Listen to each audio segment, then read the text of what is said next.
Guaíba Agro. Apresentação: Sandro Fávero. Olá, caro guaibeiro, estamos começando mais uma edição do Guaíba Agro. Hoje é sexta-feira, 22 de maio de 2026. Nosso programa tem o oferecimento do Senar RS, força para o agro, é força para movimentar toda a sociedade, e Banriway, a nova conta para crianças e adolescentes do Banrisul. Nosso programa tem Jorge Brum e Daniel Zucco na mesa de áudio, as gravações também de Jorge Brum, a coordenação de central de Guilherme Silveira, as reportagens de Giandro Michael, a gerência de jornalismo de Rafael Sequim, direção-geral de Claudinei Girotti, edição e apresentação de Sandro Fávero. O Senar está junto com você, produtor rural, sempre juntando conhecimento e prática para levar mais produtividade e eficiência para o campo, porque assim a agricultura e a pecuária crescem muito mais. Senar RS, vamos juntos pelo seu crescimento. Banriway do Banrisul é a conta gratuita que incentiva a educação para crianças e adolescentes com controle dos pais pelo app. Tem agro, tô na Guaíba. E o assunto de abertura do programa de hoje é olivicultura. O setor vai ganhar aqui no estado um centro de inovação em pesquisa.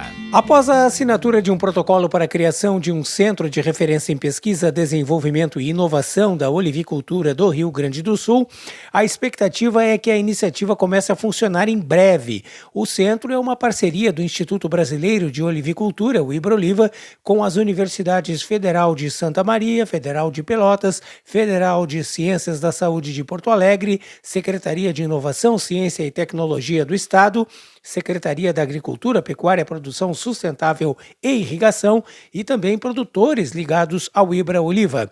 O documento foi assinado na recente abertura oficial da colheita da oliva em Triunfo, no Rio Grande do Sul. Os objetivos declarados incluem aumentar a produtividade dos olivais, adaptar cultivares ao clima gaúcho, melhorar qualidade e certificação dos azeites, formar especialistas e integrar pesquisa universitária com produtores. O presidente do Ibra Oliva, Flávio Obino Filho, defendeu o fortalecimento dos investimentos em pesquisa como caminho para consolidar a produção brasileira de azeite de oliva. O dirigente reitera que o setor precisa ampliar o conhecimento técnico para garantir regularidade e crescimento da produção nacional. Obino Filho enfatiza que os produtores fabricam o melhor azeite do mundo, mas que falta fruta quando o clima não ajuda. O dirigente ressalta que o produtor precisa voltar para dentro da porteira e investir fortemente em pesquisa para entender o que foi feito de certo e o que ainda precisa ser corrigido.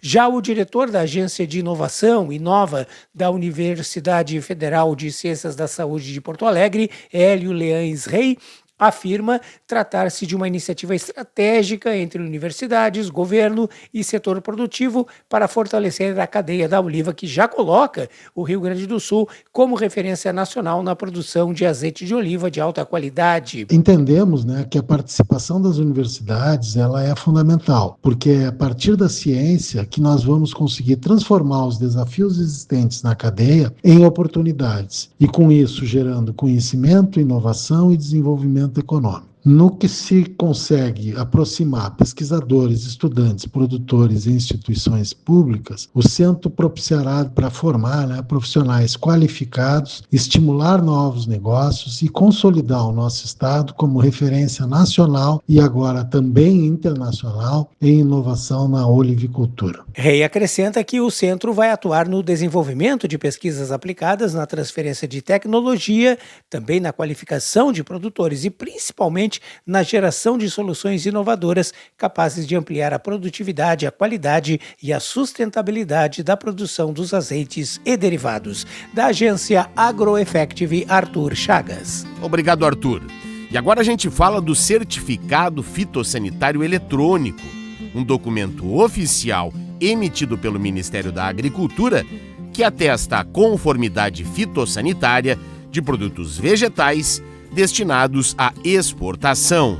O Ministério da Agricultura e Pecuária alcançou a marca de mais de 100 mil certificados fitossanitários eletrônicos emitidos pelo sistema eFito. A ferramenta digital é usada para facilitar e agilizar as exportações brasileiras de produtos de origem vegetal, substituindo documentos físicos por certificados eletrônicos. Segundo o Ministério, o sistema já foi utilizado por mais de 31 mil empresas exportadoras e atende operações em 130 países. Manga, mamão e melão lideram a lista de produtos certificados. As frutas frescas representam mais de 60% das emissões. Os principais destinos são os Países Baixos, Espanha, Reino Unido, Portugal e China. O eFito foi desenvolvido pela Convenção Internacional para a Proteção dos Vegetais e busca ampliar a segurança, a rastreabilidade e a rapidez no comércio internacional. O transporte marítimo concentra a maior parte das operações, seguido pelo modal aéreo, usado principalmente para produtos frescos com menor tempo de armazenamento. Da agência Rádio Guava em Brasília, José Carlos Andrade. Obrigado, José Carlos.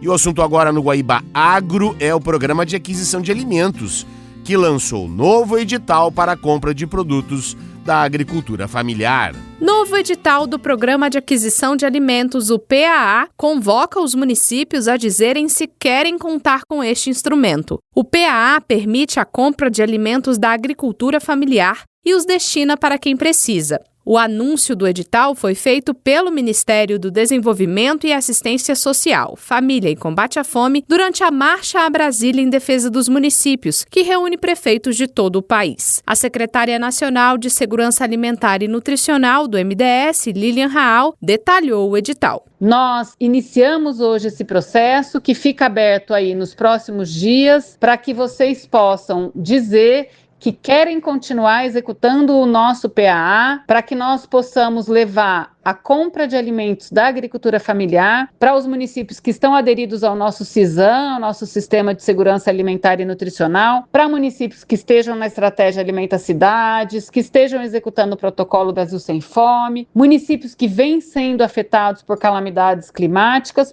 O PAA é uma das principais políticas públicas de incentivo à produção rural de pequena escala. O programa permite que o governo federal compre alimentos diretamente de agricultores familiares, sem necessidade de licitação. Isso gera renda no campo e garante acesso à alimentação para populações vulneráveis. Por isso, a importância do edital, como explicou Lilian Raal. Para que a agricultura familiar possa vender para esses municípios e para que a rede socioassistencial, as cozinhas solidárias, as creches, enfim, os equipamentos de alimentação e nutrição, os bancos de alimentos, possam receber os alimentos da agricultura familiar e levar esses alimentos em forma de refeições, em forma de cestas verdes, enfim, de diferentes formas para quem precisa. Desde 2023, o MDS passou a utilizar o edital de manifestação de interesse como mecanismo de seleção dos municípios participantes do PAA. A medida ampliou a transparência, a objetividade e a capacidade de planejamento da política pública. O edital reforça a participação de públicos prioritários, como mulheres rurais, povos indígenas, comunidades quilombolas e demais povos e comunidades tradicionais. Reportagem Érica Brás. Muito obrigado, Érica. E o Senar, o Serviço Nacional de Aprendizagem Rural aqui do Rio Grande do Sul, inaugura neste sábado o Centro de Formação Profissional Rural da Campanha, na cidade de Ulha Negra. A programação conta com um seminário inaugural sobre mecanização agrícola, robotização, inteligência artificial e o futuro do trabalho no campo. O objetivo é promover uma discussão sobre os desafios e tendências na mecanização agrícola. Com uma área total de 36 hectares e 5 pavilhões, que somam mais de 5.600 metros de área construída, o complexo foi planejado para oferecer uma experiência de capacitação imersiva, conectando teoria e prática de campo com suporte logístico completo. O foco dos treinamentos será o domínio de tecnologias avançadas como a agricultura de precisão, drones, tratores, plantadeiras, pulverizadores e colheitadeiras. Em 2025, o Senar realizou mais de 170 mil atendimentos em todo o Rio Grande do Sul. A meta do Centro de Formação Profissional Rural da Campanha será de atender 8 mil alunos por ano. A seleção dos alunos será feita pelos sindicatos rurais dos municípios.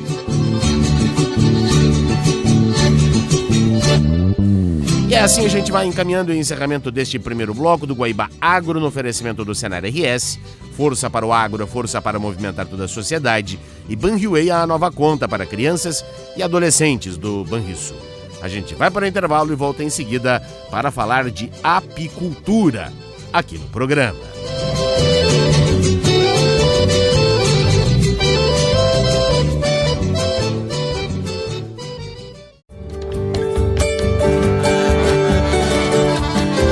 Estamos voltando agora com o segundo bloco do Guaíba Agro desta sexta-feira, dia 22 de maio de 2026. No oferecimento do Senar RS, que está junto com você, produtor rural, sempre juntando conhecimento e prática para levar mais produtividade e eficiência para o campo. Porque assim a agricultura e a pecuária crescem muito mais. Senar RS, vamos juntos pelo seu crescimento. Banriway do Banrisul é a conta gratuita que incentiva a educação para crianças e adolescentes com controle dos pais pelo app. Tem agro, tô na Guaíba.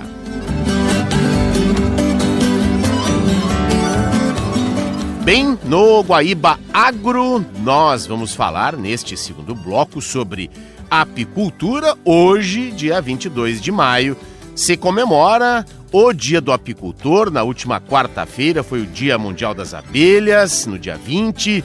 Então é uma data, uma semana para comemorar, e a gente tem na ponta da linha conosco o vice-presidente da Federação Apícola e de Meliponicultura do Rio Grande do Sul, também presidente da Associação dos Apicultores de Santa Maria, o Patrick Luderitz. Caro Patrick, em primeiro lugar, parabéns pela data, seja bem-vindo aqui ao Guaíba Agro. Obrigado, Sandro. Bom dia, para você e para todos os rádio-ouvintes da nossa querida Guaíba. Uma satisfação falar com vocês neste nosso dia, que é o Dia do Apicultor, em que temos muitas coisas a comemorar. Essa semana foi uma semana de festa, Dia da Abelha na quarta-feira, Dia do Apicultor hoje, então é uma alegria muito grande falar com vocês no nosso dia, sabe? E o Rio Grande do Sul, o apicultor gaúcho em especial, não é? Ele sempre se destacou na produção nacional como um dos estados. Acho que hoje aí o Piauí e o Paraná também são grandes produtores, mas o Rio Grande do Sul nunca saiu de cena, né? Não, inclusive é uma guerra, porque na verdade os outros estados recebem mel de outros estados da federação. Uhum. O nosso apenas sai o mel daqui para os outros estados. Então, a gente sempre brinca, o Rio Grande do Sul nunca deixou de ser o primeiro produtor, o maior produtor de mel do Brasil. Uhum. E olha só que interessante, deves lembrar quando nós conversávamos, Sandro, no tempo das enchentes, ali que a gente aguarda que não voltem, mas... Exato. Temos que ter cuidado. A questão da recuperação, nós falamos entre 3 e 4 anos da recuperação. Tu deve te recordar Lembro disso. Bem, claro. E o apicultor e o meliponicultor gaúcho, como eu sempre disse, são aguerridos, são fortes, são bravos.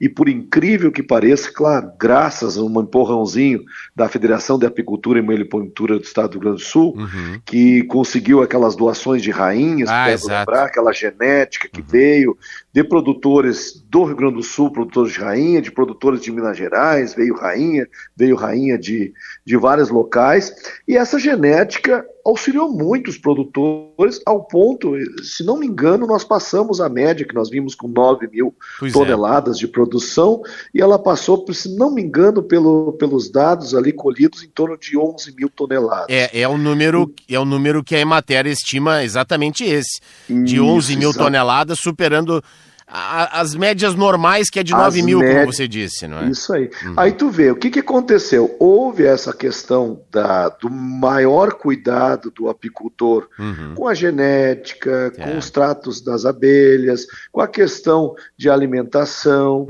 e aliado a isso nós tivemos um clima maravilhoso de primavera na última primavera. Perfeito. E aliado a isso, devido à grande fartura de alimentação de primavera, nós tivemos o que os apicultores chamam de febre enxameatória. Ou seja, nós tivemos quase todas as nossas colmeias que não estavam sendo, que às vezes o apicultor se descuidou um pouquinho, ela se dividiu, e uma virou 2, de 2 virou 4, e nós tínhamos uma grande enxameação.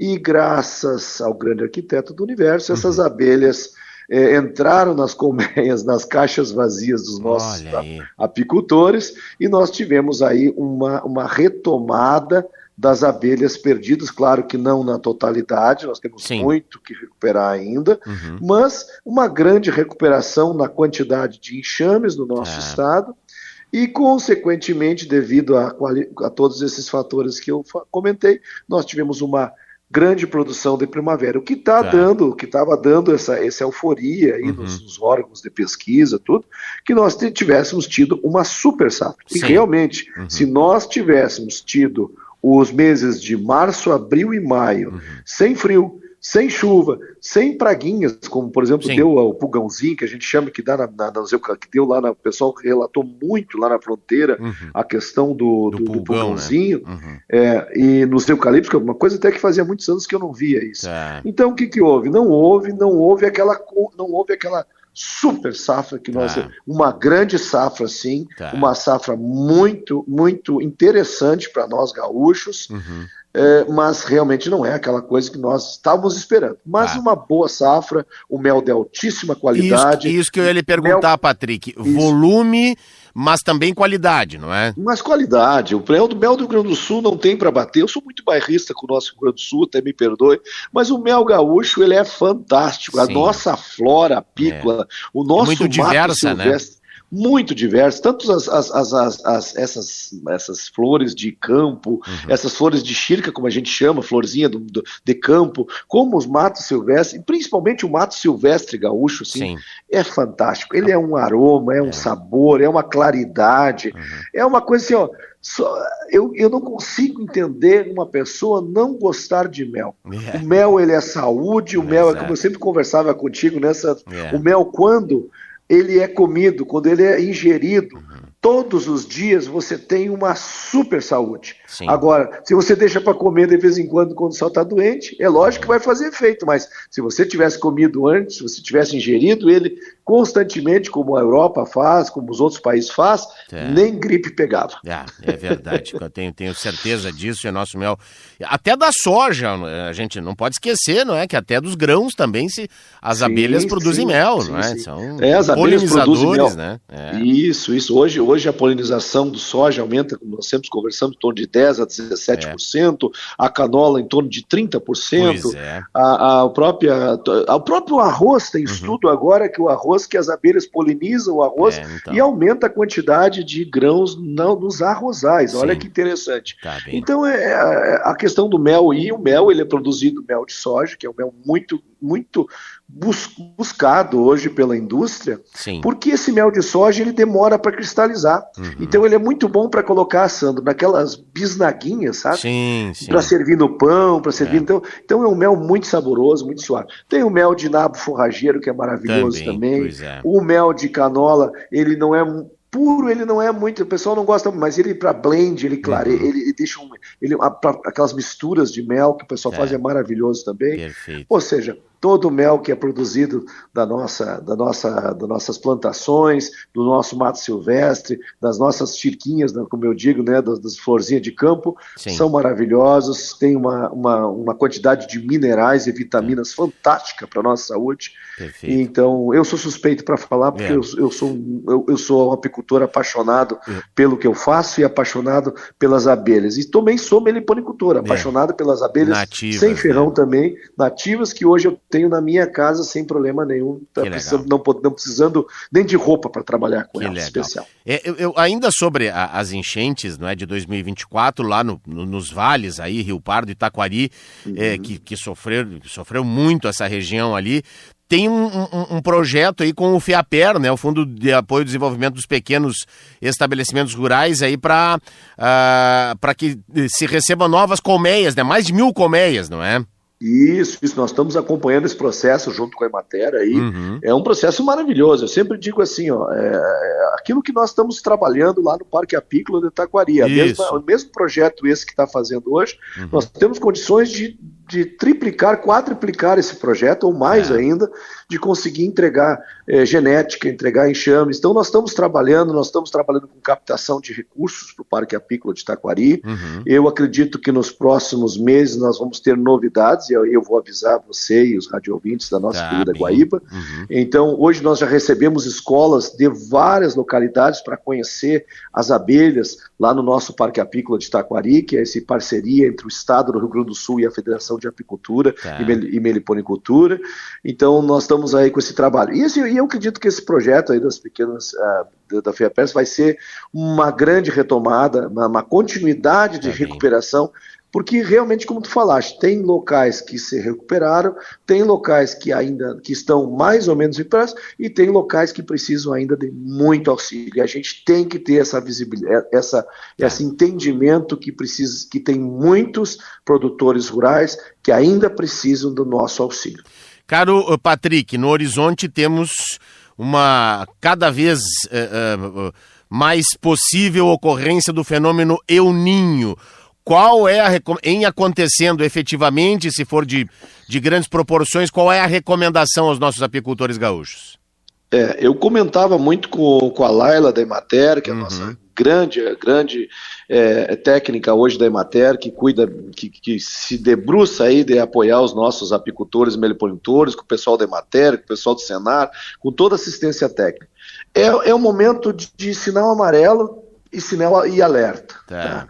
Então, o que nós estamos recomendando? A primeira coisa, retirar os enxames urgentemente dos locais de risco. Beiras de rios. Nos baixios, então. Baixios, vales. Levantem as caixas. Levantem as caixas ao ponto de, como se... A gente reza que não aconteça nada, né? Bem. Sempre a gente espera que não aconteça nada. Mas não custa se precaver. Então, qual é a situação? Primeiro, remover os apiários e meliponários para locais altos. Tá bem. Primeiro ponto. Segundo ponto, alimentação de inverno. Já devia... Subsistência. De subsistência. Já devia ter começado. Se não começou, comecem urgentemente. O que é isso? A gente coloca alimentação para as colmeias, né, energética e proteica, para elas se manterem nesses períodos, principalmente muito prolongados, de chuva, de temperaturas baixas. Então isso aí ajuda nossas abelhas a ficarem sequenciadas, como a gente diz. Porque às vezes o enxame não precisa estar grande para produzir mel, ele tem que estar sequenciado. O que é uma abelha sequenciada, Sandro? É quando tu tem a abelhinha que recém-nasceu, que é faxineira, quando tu tem a nutriz na caixa, quando tu tem a engenheira, quando tu tem a guarda, que é antes, e quando tu tem a campeira. Quando tu tem estas castas, um pouquinho de cada uma, nem que seja, você tem um enxame redondo, um enxame sequenciado. Quando ela falta alimentação, a rainha, para poder salvar o enxame, ela entra num estado que nós apicultores conhecemos, meliponicultores, de diapausa. Ela dá uma pausa na postura. E com essa pausa na postura, vai parando essas castas. Quando vê, você tem só campeira na caixa. Não produz. Então, por isso que a importância... mas não precisa alimentar a abelha. Precisa, gente, precisa. Porque se você não tiver proteína, ela não põe o ovinho, não vira larvinha, a larvinha não vira abelha. Se você não tiver energia, as abelhas que estão ali, que poderiam durar 40 dias, vão acabar durando 10, 15 dias, vão morrer. Tá bem. Sem comida. Então a gente precisa, sim, como qualquer outro animal, a abelha é um animal que precisa de cuidados zootécnicos, ela precisa os tratos culturais, a cuidado com a cera, mas principalmente nessas épocas de frio e grandes períodos de chuva e frio, ela precisa, sim, de alimentação, ser nutrida, né, com a energia, com alimento energético e alimento proteico. Para a gente encaminhar, caro vice-presidente da Federação de Apicultura e Meliponicultura do Rio Grande do Sul, Patrick Luderitz, você esteve presente agora no Congresso Brasileiro, não é, do setor que aconteceu em Florianópolis. O que nos trouxe da capital catarinense? Olha, foi um congresso fantástico, é o que eu posso dizer. Quem teve a oportunidade de assistir às palestras técnicas veio com uma bagagem aqui de 13 a 16 de maio, que foi o período que ocorreu lá em Florianópolis, nosso Congresso Brasileiro, O próximo é daqui 2 anos em Palmas, Tocantins, né? Então, esse congresso nos trouxe muita qualificação técnica. Que bom. O Brasil, graças ao trabalho que nós fizemos em Copenhague, eu também já tinha conversado contigo sobre isso, o nosso Apimúndia em Copenhague, o Brasil voltou ao cenário mundial como membro pleno do Apimúndia, que é a Confederação Internacional de Apicultores e Meliponicultores, né? Então, hoje nós voltamos a esse trabalho. E uma grande novidade para os apicultores, graças ao trabalho nosso aqui da Federação do Rio Grande do Sul, graças ao trabalho dos membros da Confederação, nós estamos encaminhando para ter, depois de 37 anos, o retorno da grande feira, do grande congresso internacional em 2031. No primeira mão você está recebendo, um órgão de notícia está recebendo essa informação. Se tudo correr bem, Sandro, 2031, o Brasil vai receber o maior congresso mundial de apicultura e meliponicultura, que é o Apimúndia, onde vem em torno de 10 a 15 mil produtores, técnicos, professores, empresários que vendem produtos apícolas, toda a cadeia apícola do mundo.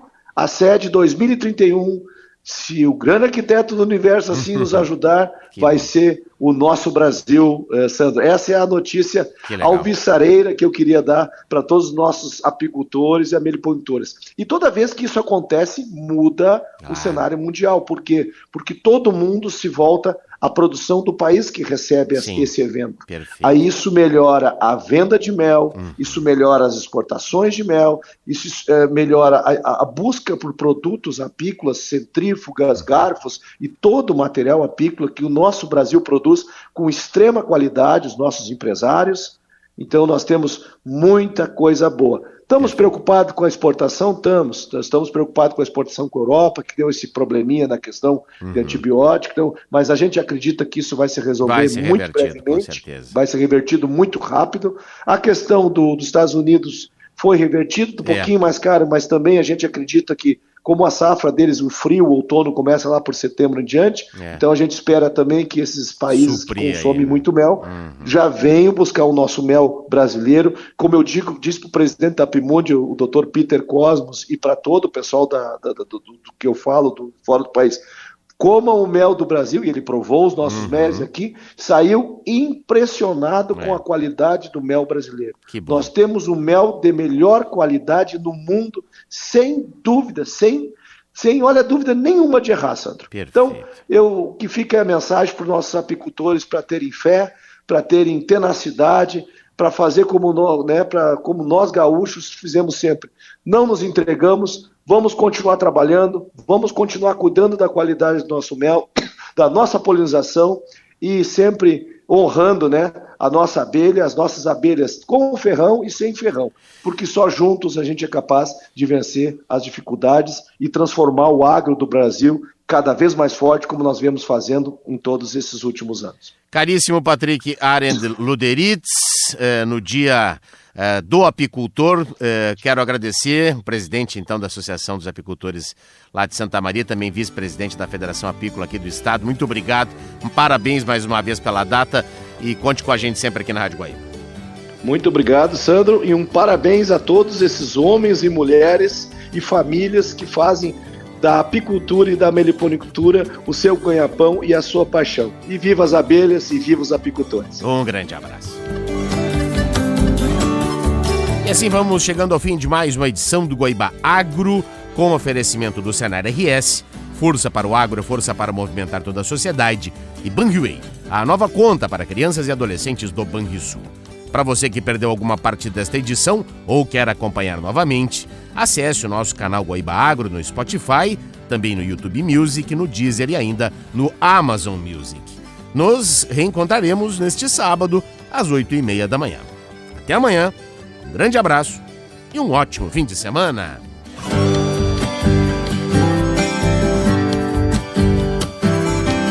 Você ouviu Guaíba Agro.